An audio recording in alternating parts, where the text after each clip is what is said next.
No nation in the world is buying more planes than India. Here's why.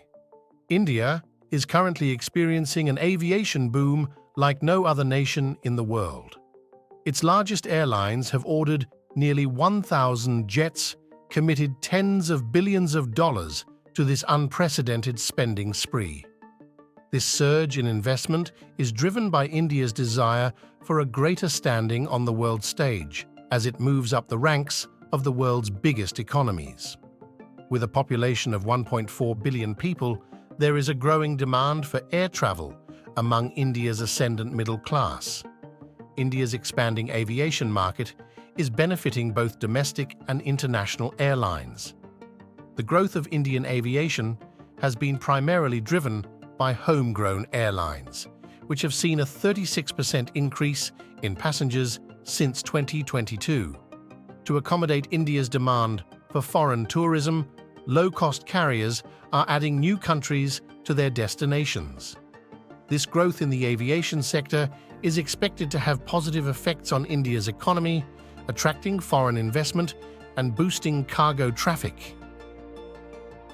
India's government has invested heavily in airport infrastructure, doubling the number of airports in the country in the past 9 years.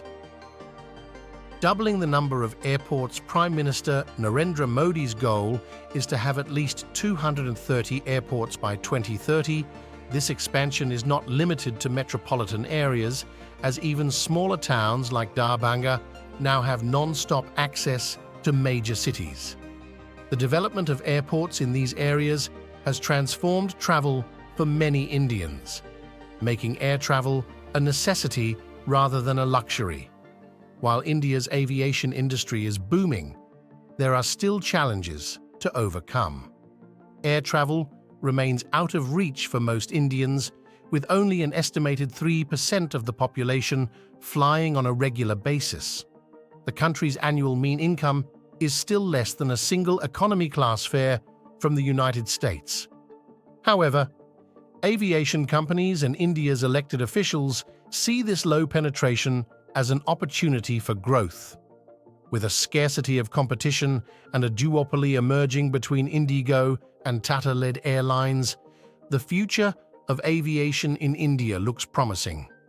India's aviation boom is not only changing the future of aviation worldwide, but also has the potential to benefit other sectors of the Indian economy. As India continues to invest in its aviation infrastructure and expand its middle class, the country is positioning itself for greater economic growth and global influence.